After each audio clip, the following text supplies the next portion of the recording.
Los trabajadores de la Suprema Corte de Justicia de la Nación aprobaron sumarse al paro de labores contra la reforma al Poder Judicial. De 1,072 votos, 900 estuvieron a favor de que esta histórica suspensión de actividades se lleve a cabo por parte de jueces y magistrados que mantienen, ya sabemos, desde hace 2 semanas en todo el país. Aún no se ha dado a conocer la fecha del inicio de este paro, pero estos resultados serán entregados a la ministra presidenta de la Corte, a Norma Piña, quien tendrá que comunicárselo al Pleno. Bueno, en este mismo tema, este fin de semana, al mismo tiempo que el presidente Andrés Manuel López Obrador daba su último informe de gobierno, miles de estudiantes de las carreras de Derecho en distintas universidades del país salieron a manifestarse en contra de la reforma al Poder Judicial. Salieron del Ángel de la Independencia, llegaron al Senado de la República y esta vez incluso se unieron algunos ministros de la Corte.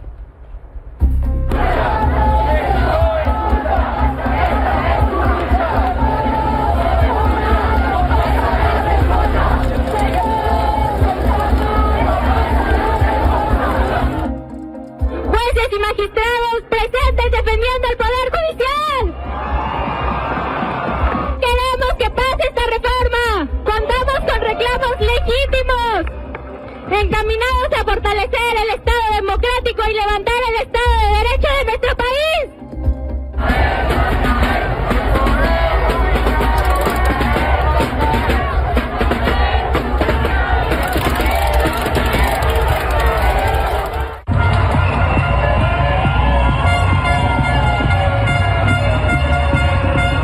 Exámenes sí, cómo no. Exámenes sí, cómo no. Exámenes sí, cómo no. Exámenes sí, cómo no. Este sí es ministro. Este sí es ministro. Este sí es ministro. Este sí es ministro.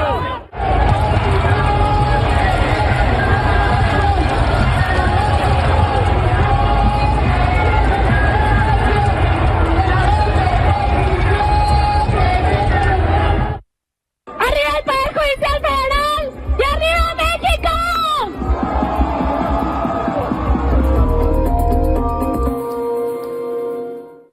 Bueno, y precisamente hoy, nuevamente la Asociación Nacional de Magistrados y Jueces de Distrito del Poder Judicial reiteraron su desacuerdo con la iniciativa y enviaron una nueva carta a diputados y senadores. Lo mismo hicieron estudiantes de todo el país, pero ellos acudieron directamente a la Cámara de Diputados para entregar el documento. Exigen una reunión con el legislativo previo a la discusión de la reforma al Poder Judicial. Legisladores, les exigimos, por favor, aceptar nuestros derechos, nuestro ejercicio del derecho de petición.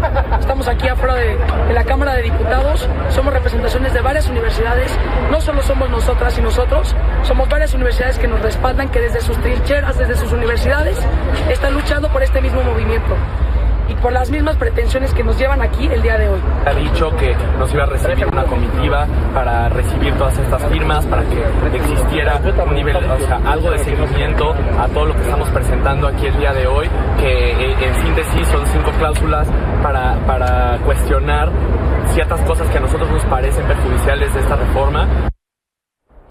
Y los estudiantes se siguen sumando en todo el país. En estos momentos se encuentran manifestándose los estudiantes de la Universidad Autónoma del Estado de México y justo a un día de que comience la discusión de esta reforma. Mario Rodríguez, tienes los detalles. Buenas noches. Excelente noche, Selene. Nos encontramos justo en el municipio de Toluca. Tras mío no solamente hay estudiantes, sino que también hay cientos de trabajadores del Poder Judicial de la Federación de la Entidad Mexiquense que participan precisamente en este ejercicio en contra de una eventual reforma al Poder Judicial. Por el momento, como podemos ver en las imágenes que estamos llevando a todos ustedes en directo, bueno, pues vienen realizando pues algunas consignas y sobre todo también llevan algunas velas. Esto es señal de protesta. Eventualmente vamos a la Plaza de los Mártires, que bueno, pues es el punto neurálgico en la ciudad de Toluca. Sin embargo, ¿qué te parece si escuchamos precisamente a Víctor Flores Nicolás, quien es integrante de este órgano autónomo, que nos comente en términos generales qué es lo que sucede con esta movilización de esta noche?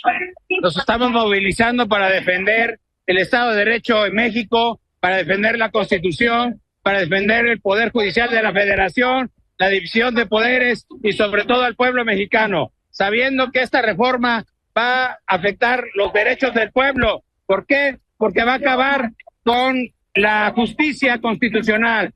Van a llegar jueces y magistrados designados por políticos y entonces se va a politizar la justicia. Que nos comente, en el Estado de México, ¿cuántas sedes judiciales federales hay? Y el número de trabajadores que, usted ha tenido que interrumpir sus actividades momentáneamente por esta movilización. Tenemos 1,500 trabajadores acá en la ciudad de Toluca. En todo el Estado de México tenemos alrededor de 2,500 aproximadamente. Y pues seguimos trabajando con los asuntos urgentes. No tenemos una suspensión total. Seguimos dándole prioridad a aquellos casos en donde la población tiene un interés mayor, tiene un interés superior, porque trabajamos para el pueblo de México. No podemos ser un cierre total.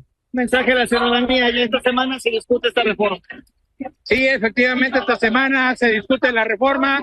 Estamos haciendo una lucha porque esa reforma recapitule en los legisladores y no pase, ¿sí? Queremos que se respete el Estado de Derecho, nuestra Constitución, la división de poderes, la independencia judicial. Por eso estamos todavía manifestándonos, estamos en tiempo todavía. Agradecemos su participación. Pues, Elena, así es como se vive esta movilización en el municipio de Toluca, la capital del Estado de México. Vamos a estar bastante pendientes sobre qué es lo que tiene que decir la autoridad y sobre todo qué es lo que va a suceder. Aquí no solamente, te repito, hay trabajadores del Poder Judicial Federal, sino que también hay estudiantes de la Universidad Autónoma del Estado de México. Contabilizaban más de 300 quienes, bueno, pues son de las facultades de Ciencias Políticas y de Derecho de la máxima Casa Autónoma Mexicana. Muy bien, Mario Rodríguez, pues es la estampa, es la fotografía que vemos en prácticamente todos los estados del país. Estas voces haciendo eco, esperando que el Poder Legislativo los escuche. Gracias, Mario Rodríguez, hasta el Estado de México. Buenas noches. Gracias, excelente noche. Mire, y en este mismo tema, durante el fin de semana se dio a conocer que 2 jueces de distrito de Chiapas y Morelos otorgaron 2 amparos a los trabajadores del Poder Judicial. Estos ordenan al Congreso frenar la discusión de la reforma. Uno de los amparos fue otorgado por el juez Felipe Consuelo y el otro por la jueza Marta Eugenia Magaña, ella es de Morelos, quien, por cierto, este lunes, pues mire, así fue respaldada por los trabajadores del Poder Judicial.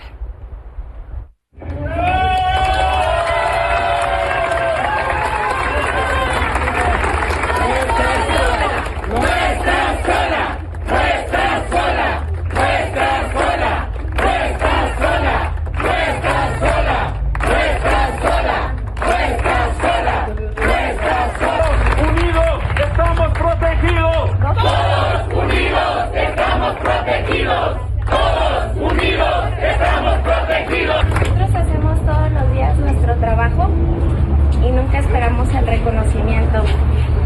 Lo que casi siempre esperamos son los reclamos. Pero a ver, ¿de qué son acusados estos jueces? Morena quiere juicio político en su contra, pues los acusa de violar la competencia entre poderes. Eso sí, ante las críticas por esta medida, hoy el coordinador de la bancada de Morena en la Cámara de Diputados, lo ve usted, Ricardo Monreal, descartó sacar en fast track esta demanda de juicio político inédita, dicho sea de paso. Puedo decir con toda firmeza, Fernando, que no habrá fast track en ningún juicio político, que vamos a acudir a una actitud de respeto, de prudencia. No hay sino la intención de buscar diálogo y de llevar a cabo con civilidad, racionalidad y razones las asambleas legislativas que a partir de mañana inician. Y hoy la directora nacional de la Asociación Nacional de Magistrados de Circuito y Jueces, Juana Fuentes, criticó el posicionamiento de estos legisladores. No, de forma alguna. Hay también criterios jurisprudenciales donde la Corte ha protegido, o más bien ha justamente establecido que los jueces, si bien pueden emitir pronunciamientos de esta naturaleza, pues estas no pueden ser cuestionadas a través de un juicio político.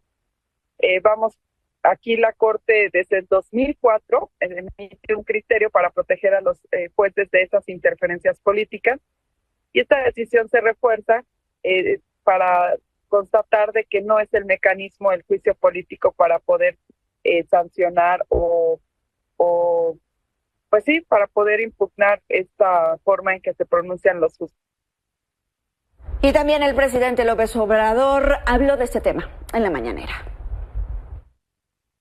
No quieren que elijan los mexicanos, los ciudadanos, a los jueces.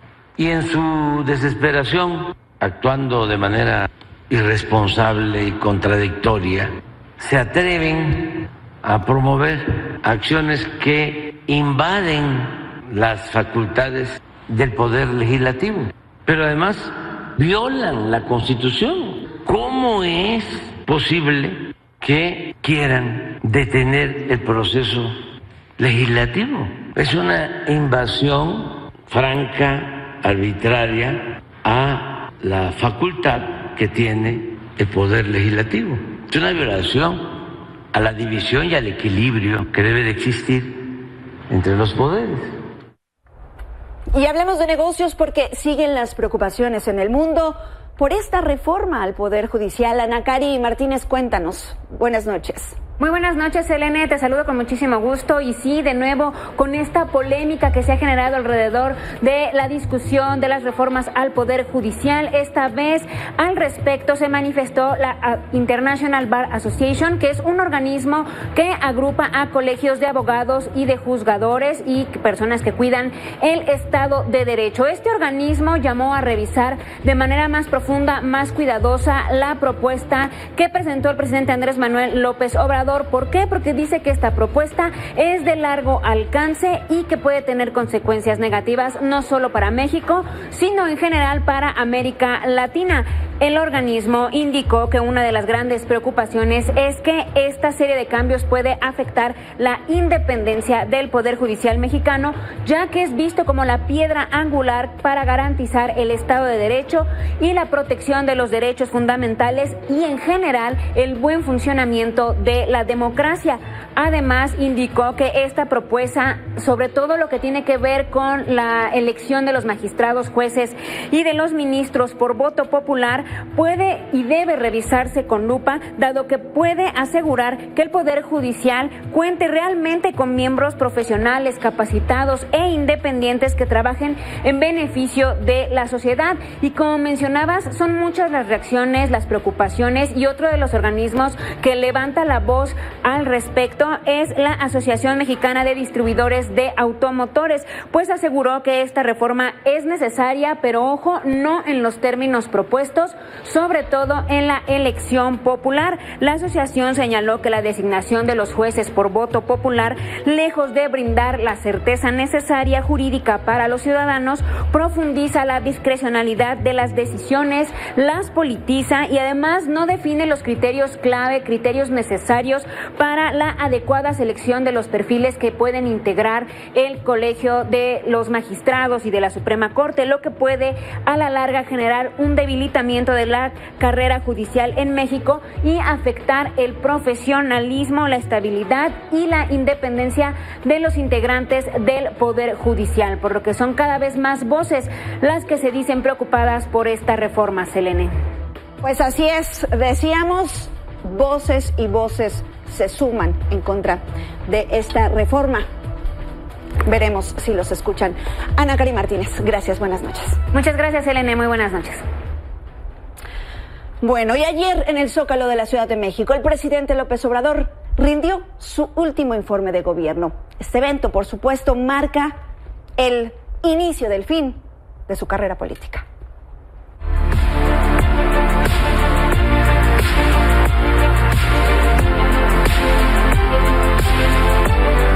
Más convencido que nunca de que lo mejor de México es su pueblo. Este sistema de salud pública ya es más eficaz en el mundo. Dije que iba a ser el mejor, que iba a ser como en Dinamarca. No, no es como en Dinamarca, es mejor que en Dinamarca. Y eso que yo no presumí que iba a ser el presidente del empleo. La austeridad republicana se convirtió en una realidad y a finales de año se llegará hasta la estación Observatorio. ¿verdad, Claudia? Ya se rescató a la Comisión Federal de Electricidad. Hubo menos uso de la fuerza y más respeto a la vida. Estoy más que satisfecho por el desempeño leal, responsable y honesto de los secretarios de la Defensa y de Marina. ¿Quieren poder sin pueblo? ¡Al carajo con eso! Me voy a jubilar con la conciencia tranquila y muy contento. Me voy también tranquilo porque a quien entregaré la banda presidencial por mandato del pueblo es una mujer excepcional. Avanzamos en la investigación para encontrar a los jóvenes de Ayotzinapa. Esa es una asignatura pendiente, pero todavía no termino mi mandato. La percepción en materia de inseguridad es la mejor o menos mala en los últimos 10 años, de 59.4%, 15.5% menos que cuando inició nuestro gobierno.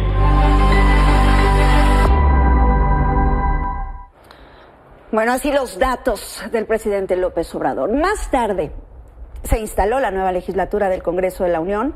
Una de las primeras tareas fue justamente la recepción de este último informe del presidente López Obrador.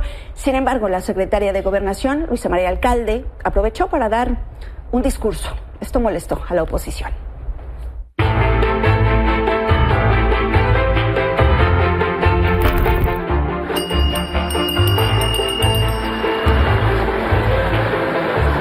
Se abre la sesión de Congreso General. Se invita a los presentes a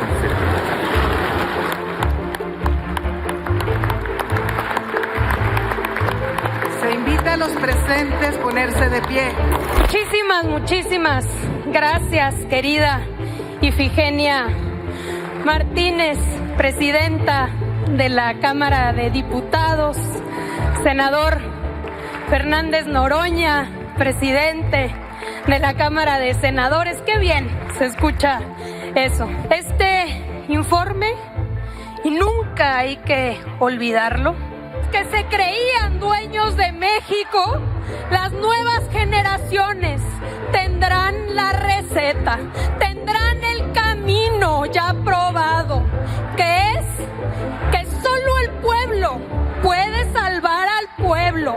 Presidenta, ahora sí le hago entrega de este sexto y último informe de gobierno del mejor presidente que ha tenido este país, Andrés Manuel López Obrador.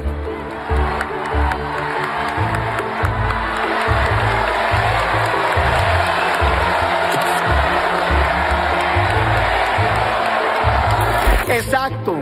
Iniciamos esta legislatura con una mayoría efectivamente ganada en las urnas, producto de una contienda electoral profundamente inequitativa. El principio democrático de que todos los votos cuentan igual, en un hecho inédito, ha sido vulnerado por la autoridad electoral. Rechazamos también el monopolio del poder, porque sabemos muy bien de las distorsiones que impone la predominancia de un partido en el marco de un sistema que rompe la competencia política. Definimos como un partido de posición política y no como uno de oposición irresponsable.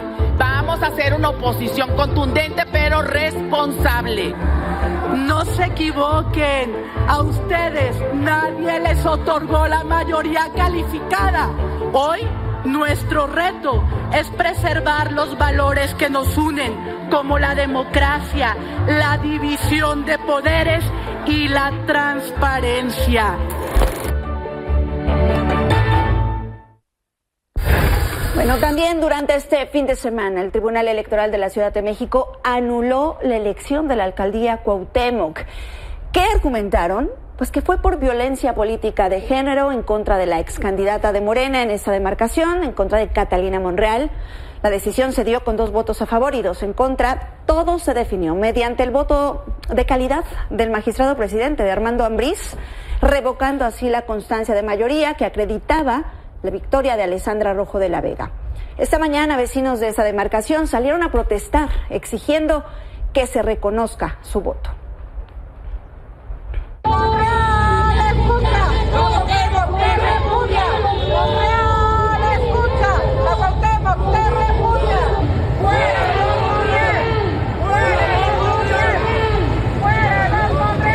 Monreal, fuera, fuera, fuera, fuera, fuera, fuera, fuera, fuera, fuera, fuera, fuera.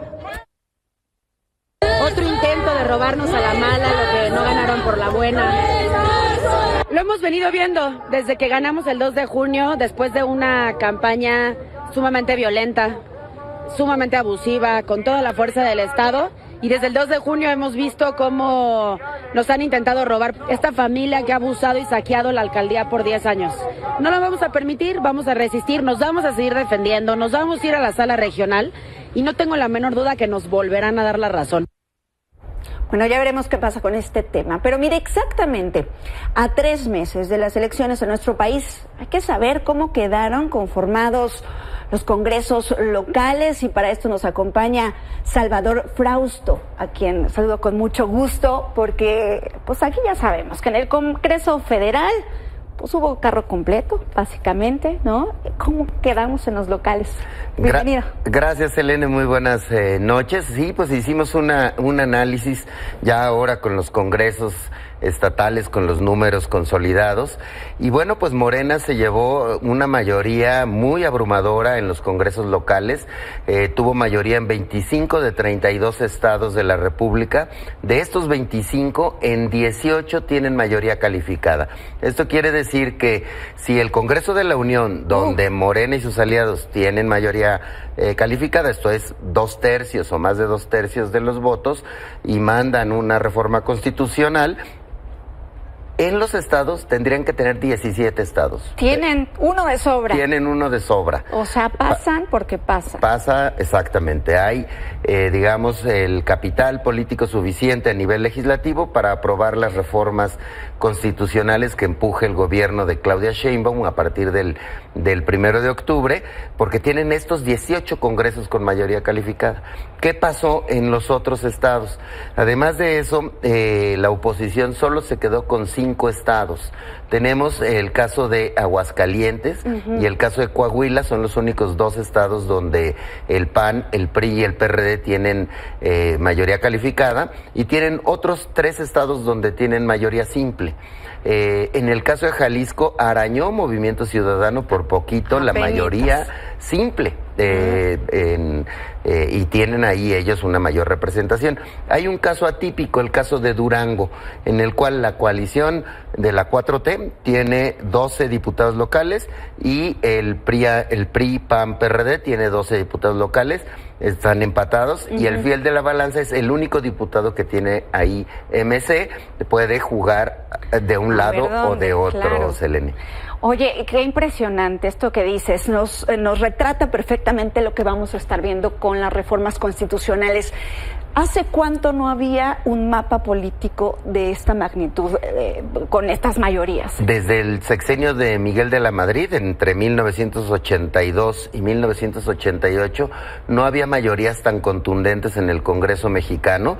Eran otros tiempos, recuerdas, antes de que tuviéramos el primer IFE, digamos, ciudadano, y del escándalo del presunto fraude del 88 que llevó a Carlos Salinas a la presidencia. En aquellos viejos tiempos sí había estas mayorías en los congresos muy potentes. Ahora, con INE ciudadano, con vigilancias de las elecciones, tenemos una cantidad de votos que le da a Morena la posibilidad de tener mayoría calificada a nivel federal, a niveles locales. Habrá que buscar que utilicen estas mayorías de manera responsable, Selene. Claro, porque de pronto, pues, el poder, consume de pronto, y también, pues, lleva muchas responsabilidades también pues no es tan fácil echarle la culpa ya a la oposición. Así que también una responsabilidad grande. Así es, porque si lo vemos por cantidad de diputados locales, más de 700 diputados locales son de Morena y sus aliados.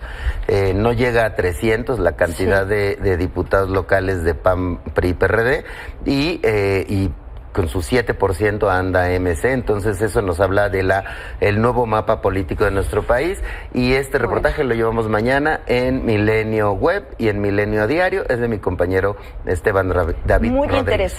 muy interesante, gracias como siempre, Salvador, los estaremos leyendo. Gracias, Elena, buenas noches. Buenas noches. Bueno, y mire, a tan solo 24 días de que se cumplan 10 años de la desaparición de los normalistas de Ayotzinapa, el presidente López Obrador dijo que mantiene la fe en que los últimos días de su administración pueda dar un avance importante en el caso. También estamos apurándonos. Hoy en la tarde tengo una reunión porque queremos seguir avanzando, sobre todo para encontrar a los jóvenes. Todo lo que sea información para encontrar a los jóvenes, le estamos dando prioridad. Bueno, desde siempre es lo más importante. Entonces estamos dispuestos, y es mi palabra, y tengo las facultades, para otorgar recompensas y ayudar a quienes nos den información. Entonces por eso yo no pierdo la fe de que todavía en estos días podamos hacer algo. Con esto hacemos una pausa, pero no se vaya. Hay más detalles de los policías que ya tienen orden de aprehensión por su presunta participación en secuestros. Sucede en Taxco. Gracias, muchas gracias por continuar con nosotros. Regresamos con información de seguridad. La Fiscalía General del Estado de Guerrero giró una orden de aprehensión en contra de 6 policías municipales de Taxco por su presunta participación en el delito de desaparición forzada. Pablo Maldonado, buenas noches. Danos los detalles. ¿Qué tal, Selene? Buenas noches. Efectivamente, fíjate que anda muy movida la Fiscalía estos días porque ha emitido un comunicado, como ya bien comentas, sobre ya tenía detenidos a estos 6 policías, pero ahora los está acusando de desaparición forzada. Y te digo que ando muy movida porque te adelanto rápidamente. Hace unos momentos acaba también de darse a conocer que ha dado acompañamiento a la Profeco, cerraron algunos negocios en el municipio de Tololoapan relacionados con la delincuencia organizada, pero ha estado muy movida porque está el tema de Tololoapan, pero también, como ya bien comentas, está el de Taxco de Alarcón, en donde la semana pasada informábamos de estos 10 policías que fueron detenidos. Se trajeron a 49, ya lo informábamos de Taxco, que algunos en calidad de detenidos, otros en calidad de presentados. 39 fueron liberados, 4 se vinieron detenidos por el delito de secuestro agravado y 6 se quedaron por usurpación de funciones. Según el comunicado de la Fiscalía, dice que el Ayuntamiento de Taxco de Alarcón, que preside Mario Figueroa, envía un documento el cual acredita lo que no pudieron hacer los policías en el momento, o estas personas civiles vestidas de policía, de acreditarse como policías, lo hace el Ayuntamiento, pero, oh sorpresa, la Fiscalía le informa que están estas personas siendo investigadas por la desaparición de, al parecer, una femenina, una mujer, y pues al poderlos acreditar como policías, entonces pasa de este delito de usurpación de funciones a desaparición forzada. Además, también informa de que estos 10 elementos, los 10 policías municipales de Taxco, los 4 detenidos por secuestro agravado y los 6 detenidos por desaparición forzada, están recluidos en el Cerezo de Iguala. Están esperando a que camine su proceso para ver cuál va a ser la sentencia que reciban. La Fiscalía, por supuesto, tendrá que hacer lo propio, aportando las pruebas de lo que acusa a estos 10 elementos de Taxco, y pues se da esta información. No recuerdo yo, Selene, cuándo fue la última vez, me parece que es inédito que la Fiscalía General del Estado esté acusando o deteniendo a alguien por desaparición forzada. Sí, claro, y pues también en el contexto de que el alcalde pues de Taxco no estuvo muy contento con este tema, con pues esta detención masiva, y menos porque uno de sus escoltas también fue detenido. ¿Sabemos qué pasó con él? Fíjate que es parte de estos escoltas son dentro de los 6 que se quedaron para funciones que no pudieron comprobar por qué traían uniforme o por qué traían armas, y después el alcalde a través de el ayuntamiento, lo mismo, acreditan que sí eran policías, ellos les dan el respaldo legal, pero pues ahora se quedan, si no por el delito de usurpación, sino por el de desaparición forzada, y pues al final de cuentas pues siguen recluidos, ¿no? Bueno, pues a ver qué sucede con este tema, vamos a seguir pendientes, pero preocupante que en las filas de la policía de Taxco se encuentren personajes como estos. Gracias, muchas gracias, Pablo. ¿Qué es lo que hiciste, Elena? Buenas noches. Bueno, vámonos ahora hasta Chiapas, porque este lunes se cumplieron 8 días de que más de 300 estudiantes de nivel preescolar y primaria de la comunidad El Corralito, allá en el municipio de Oxchuc, no han podido iniciar sus clases, esto debido a la violencia. Jonathan González, ¿cómo van las cosas? Buenas noches.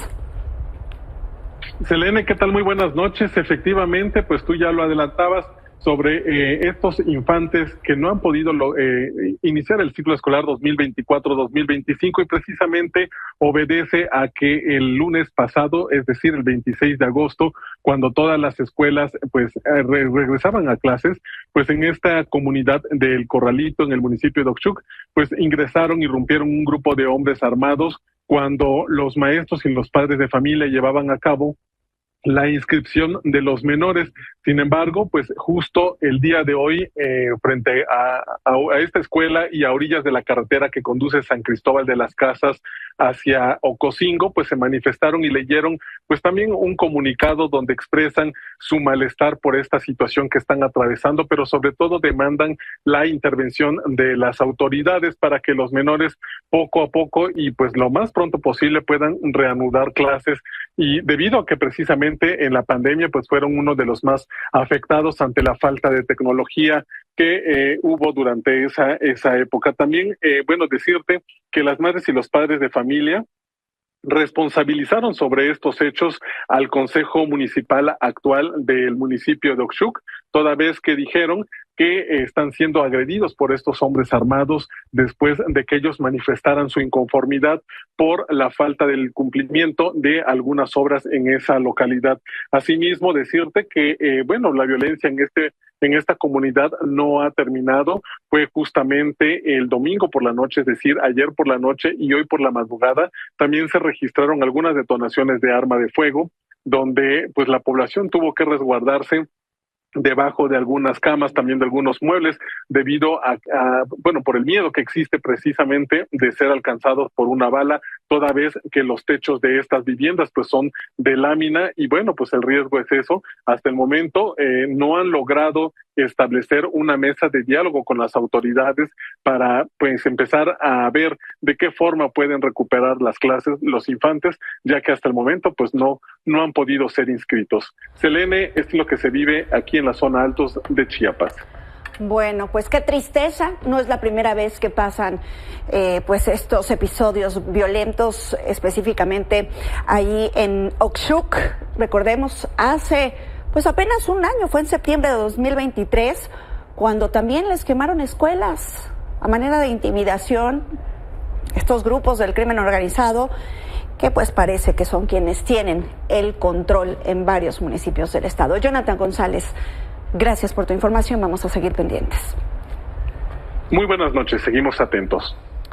Gracias. Mire, mientras tanto, hoy el gobernador de Sinaloa, Rubén Rocha, desmintió las versiones que lo vinculan a una supuesta reunión en la que habrían secuestrado a Ismael El Mayo Zambada.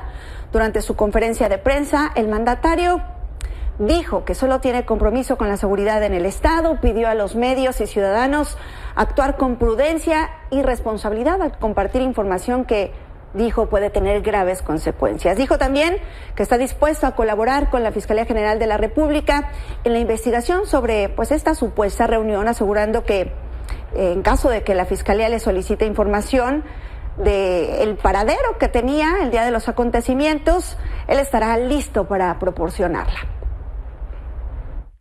¿Por qué dices? Pues porque me quieres hacer daño a mí nada más. No tienes razón, porque es mentira.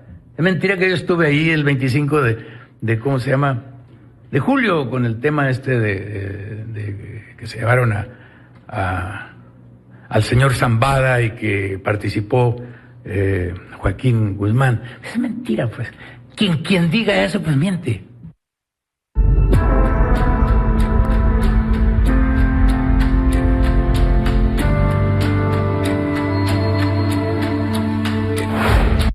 Y hoy es lunes de nuestra sección Sin Rastro, por eso me enlazo con mi compañero Guadalupe Trejo hasta Hidalgo.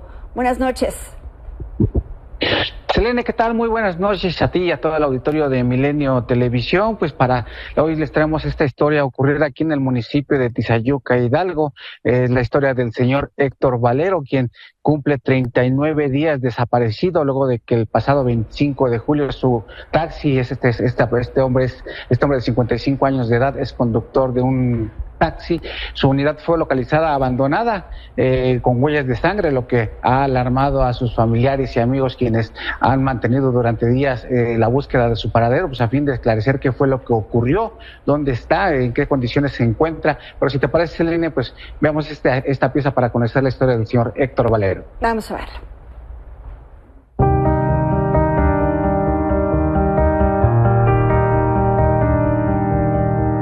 Él es Héctor Valero Aguilar, taxista de 55 años de edad.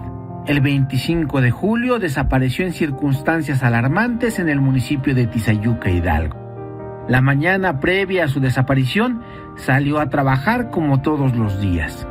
A las 10 horas del 24 de julio fue la última llamada que Héctor le hizo a Gabriela, su esposa. Después no volvió a responder ni recibir mensajes en su celular. Le marqué por WhatsApp, le marqué por Messenger, le marqué por muchos lados y no me contestó. Ya eran las 5 de la tarde cuando le hablé a mi hija, le digo, oye, es que no ha llegado. Se me hace muy raro porque ni siquiera me contesta. Le digo, pero lo más raro es que los WhatsApp no le llegan.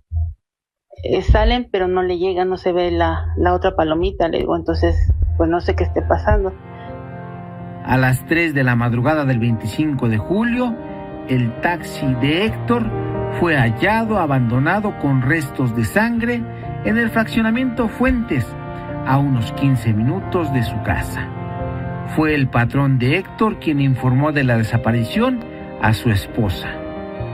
Yo le pregunté al señor, le digo, bueno, ¿el taxi iba chocado o cómo iba, cómo estaba?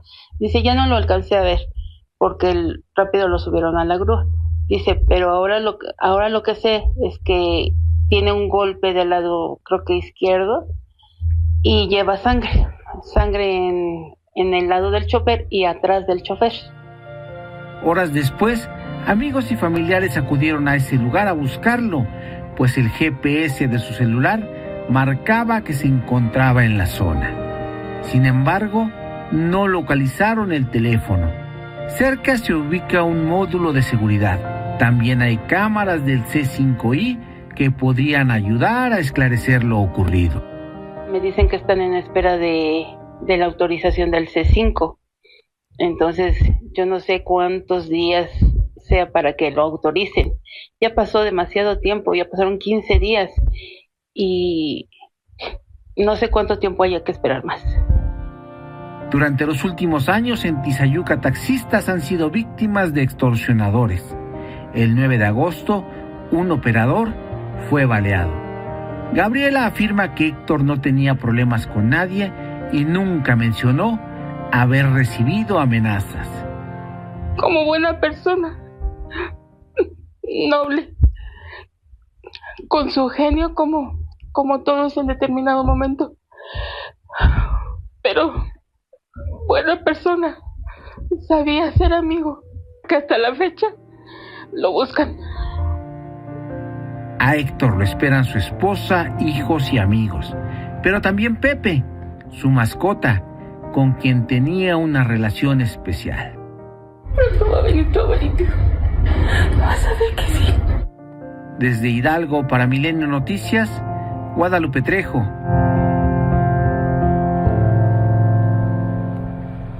Pues algo está pasando, bien lo dices, algo está pasando allá en Tizayuca, en el Estado de México, porque como bien lo apuntas, hace no tanto, la escena fue terrible, este transporte público baleado, y ahora vemos lo que le pasa a esta familia preocupante. Y yo veía en la fotografía que nos enviaste que había, no sé, parece que es un balazo en el cristal del taxi. Así es, Elena, este es otro incidente que ocurrió días después justamente de la desaparición del señor Héctor. Hubo un taxista que pasaba por esta zona, pues fue atracado por presuntos delincuentes, quienes sin miramientos aquí en el fraccionamiento Las Fuentes, pues lo balearon.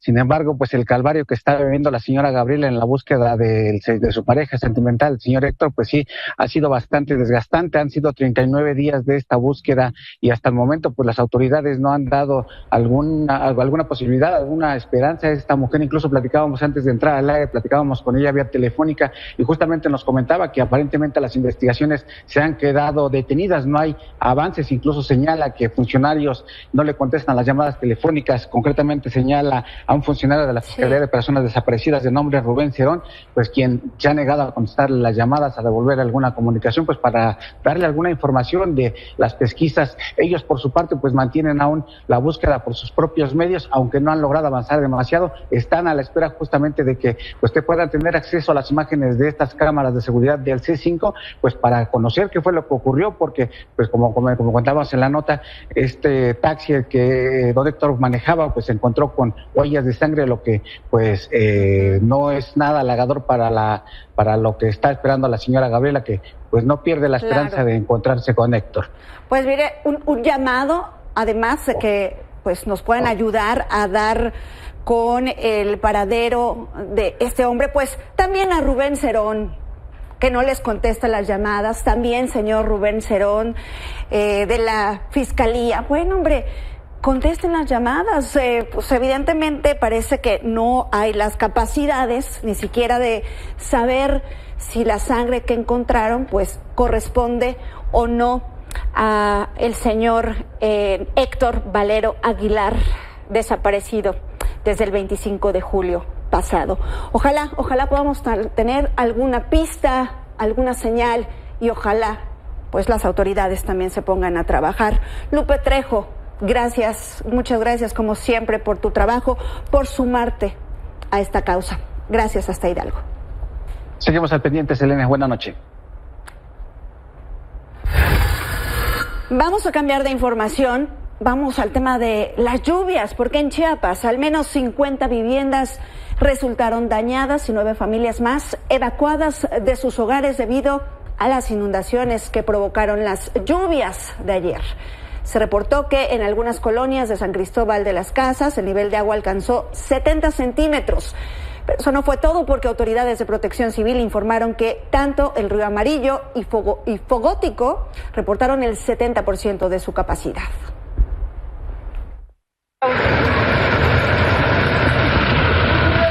Se llenó Bosques del Pedregal, se inundó Bosques.